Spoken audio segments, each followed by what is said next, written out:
And welcome to another show. Something exciting on this particular interview: the future of lung transplantation in a post COVID 19 world. If I said to you you could have lungs in a box, what would you think? Well, it's real and it allows ventilation for up to 5 hours, giving surgeons insight for transplants. So, Dr. Kalvin Lung is a thoracic surgeon at Northwestern Medicine, and he's my very special guest for this show. Welcome, Doctor. Thank you, Mark. Thank you very much for having me and allowing me to talk about this special topic. That's fabulous. You're a thoracic surgeon at Northwestern Medicine, and you assist with COVID and non-COVID lung transplant procedures, correct? That is correct, yes. Well, lung transplantation, as we know it, is the last resort for patients with end-stage lung disease. However, there is currently a global shortage of donated lungs, which sadly results in deaths among patients on the wait list. Now, at the same time, many donated lungs are deemed unsuitable for transplantation, and they go unutilized. So would it be fair to say, Dr. Lung, that due to COVID-19, the need for lung transplantation is growing? Yeah, Mark, absolutely. So it's a kind of a double-edged sword because, first of all, this is a disease that we are now seeing a completely new infectious disease that people are actually ending up needing lung transplantation. And that's a bit new for us. We never really used to transplant so much for an infectious disease, but people are just not, the lungs are just not recovering to the point where they can do without a new set of lungs for the very sickest of people with COVID-19. So we're seeing an increased demand in the lungs that we need. But at the same time, we're seeing these long-lasting damages from the infection that even people who have recovered, who are back to doing their regular, or back to their lives and working and all that, over time, if they become for some reason an organ donor, that we're concerned that those lungs may not be suitable enough to transplant. And so the amount or the number of lung donors that we have in the donation pool may also be getting smaller. And so we're concerned from both ends. You would be. Well, the good news is to help rescue potentially viable lungs and those initially deemed unacceptable for transplant. The FDA has approved a device, right, that flushes and oxygenates the donated lung once it's outside of the body while washing it in a preservative. Is that correct?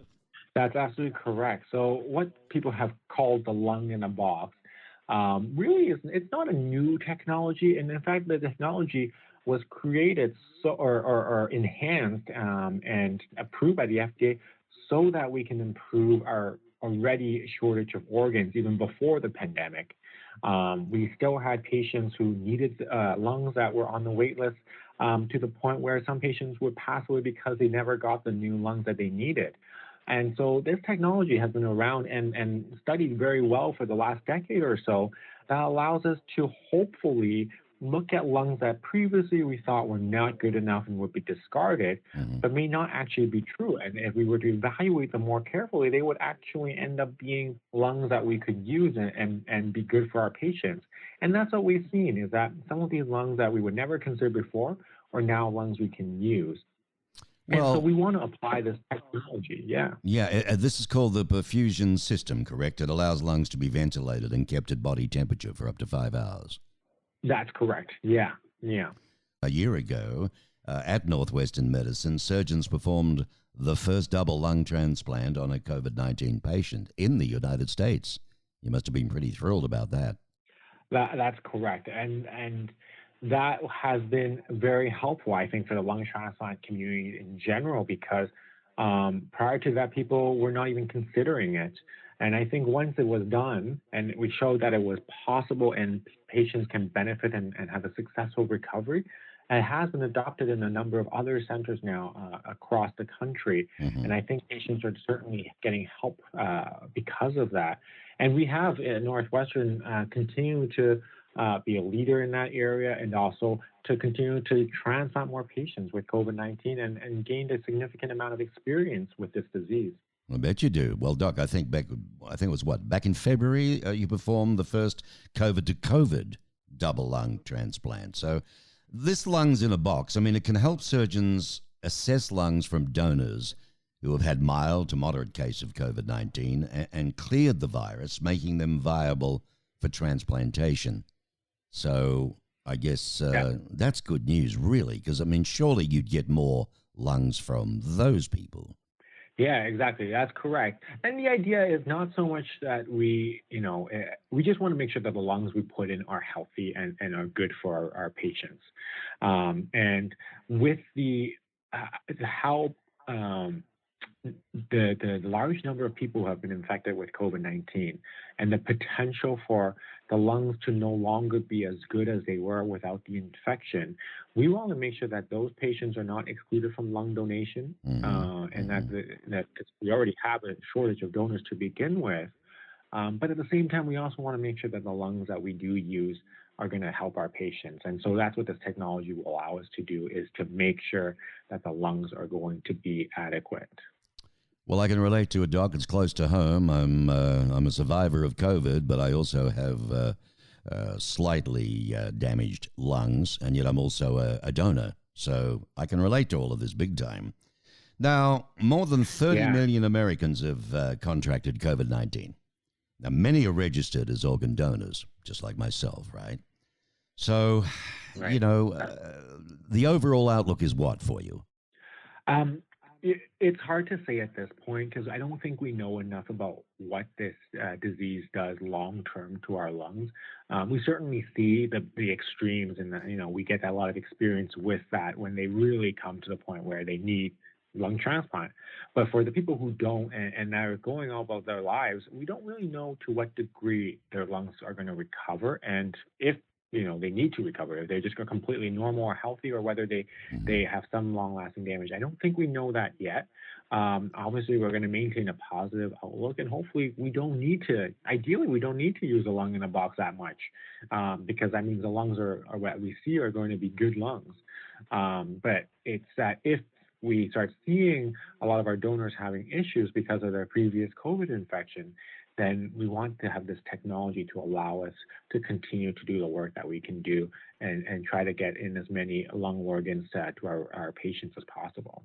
When we talk about double lung transplant, I mean, what steps need to be taken to perform a double lung transplant? And, how does a COVID to COVID double lung transplant work?